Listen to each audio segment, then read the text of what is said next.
Hello friends, എൻ്റെ വീട്ടിലെ കുറേ കൃഷികളുണ്ടായിരുന്നു. അതിനകത്തിലെ വിളവെടുപ്പാണേ. പച്ചമഞ്ഞൾ, കസ്തൂരി മഞ്ഞൾ ഞാൻ പൊടിച്ചെടുക്കാറുണ്ട്, ഉണക്കി പൊടിച്ചെടുക്കാറുണ്ട്. മഞ്ഞളാണെങ്കിൽ ഞങ്ങളുടെ വീട്ടിലാണ് ഞങ്ങൾ അത് പുഴുങ്ങി ഉണക്കി അത് പൊടിച്ചാണ് ഞങ്ങൾ ഉപയോഗിക്കാറുള്ളത്. ഇനി ഈ മഞ്ഞൾ എനിക്ക് കിളയ്ക്കാനുണ്ട് കേട്ടോ. മഞ്ഞളല്ല, ഇത് ഇഞ്ചി മഞ്ഞളെന്ന് പറയും. ഇഞ്ചിയുടെ ടേസ്റ്റാണ്. പക്ഷേ ഇത് അച്ചാറിടാൻ നല്ലതാണ്.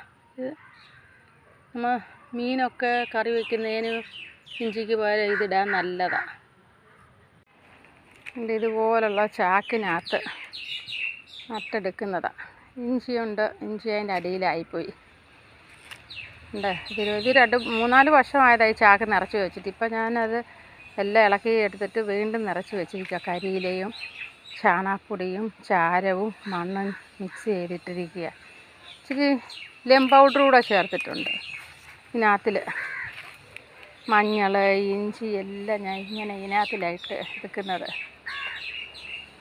അതുകൊണ്ട് ഇച്ചിരി കൂടി ചീമച്ചേമ്പ്, അതിനടിയിൽ ഇന്നത്തെ ഇഞ്ചിയുണ്ട്. ഇതൊക്കെ ഞാൻ നിങ്ങളെ കാണിച്ചായിരുന്നു. ഇനിയും കുരുമുളകുണ്ട്, അത് പറിച്ചില്ല, താഴെ കിടന്നത് പറിച്ചെടുത്തതാണ്.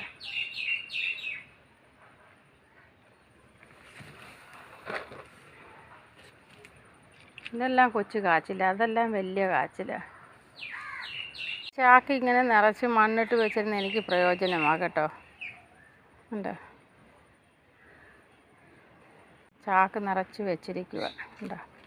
ഈ ചേമ്പാണെങ്കിലും നമുക്ക് എടുത്ത് വറക്കാൻ നല്ലതാണ് കേട്ടോ. കടയിലെ ഉപ്പേരി പോലെ വറുത്ത് കോരിയിട്ട് ഇച്ചിരി ഉപ്പ് പൊടിയും ഇച്ചിരി മുളക് പൊടിയും കൂടി ഇട്ട് ഇളക്കി വെച്ചാൽ നമുക്ക് കടയിൽ നിന്ന് മേടിക്കുന്ന പോലെ തന്നെ നമുക്ക് എടുക്കാൻ പറ്റും. അതുപോലെ കാച്ചിക്ക ആണെങ്കിലും നമുക്ക് ജ്യൂസ് അടിക്കാൻ നല്ലതാണേ. കാച്ചിക്ക പുഴുങ്ങി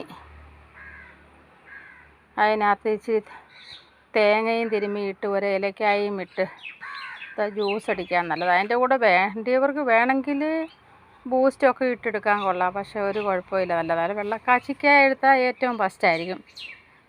ബൂസ്റ്റൊന്നും ഇടാതെ തന്നെ നമ്മളാണെങ്കിൽ വെള്ളക്കാച്ചിൽ പുഴുങ്ങിയെടുത്ത് നമ്മൾ എടുക്കുകയാണെങ്കിൽ നമുക്ക് കരിക്കും തേങ്ങ ജ്യൂസ് അടിക്കുന്ന പോലത്തെ ടേസ്റ്റാണ്, നല്ല ടേസ്റ്റാണ്. ഞങ്ങളതൊക്കെ ഉപയോഗിക്കും. നിങ്ങളും ഇതൊക്കെ ഉപയോഗിച്ച് നോക്കാം, നല്ല ടേസ്റ്റാണ് ഇതൊക്കെ. ചാക്കിനകത്ത് മുളക് വെച്ചേക്കുന്നത്, ഇതൊന്നും എടുത്തില്ല, ഉണങ്ങിയില്ലല്ലോ അത്. അതിന് ഇളക്കി ഇച്ചിരി മണ്ണൂടി ഇട്ട് കൊടുത്തു കഴിഞ്ഞാൽ അത് കയറി പിടിച്ചോളും. ഒരു വഴുതനയും ഇളക്കി മാറ്റിയില്ല, ഇത് പച്ചയ്ക്ക് നിൽക്കുന്നതുകൊണ്ടേ. ചിലപ്പോൾ അത് വെട്ടി വിട്ടാൽ ചിലപ്പോൾ അത് പൂത്തേക്കും. ചേമ്പ് അരിഞ്ഞ് ഉപ്പേരി വറുത്ത് വെച്ചിരിക്കുക, കണ്ട. ചേമ്പ് അരിഞ്ഞ് ഉപ്പേരി വറുത്തെടുത്തിരിക്കുക, നല്ല ടേസ്റ്റാണ്. ഇച്ചിരി മുളക് പൊടി ഉപ്പിട്ട് വറുത്ത് കോരിയിട്ടിട്ട് ഇളക്കി എടുത്ത് വെച്ചിരിക്കുക. നമുക്ക് ചുമ്മാ ഇരിക്കുന്ന സമയത്ത് ടൈം പാസിന് വേണമെങ്കിൽ ഉപയോഗിക്കാം.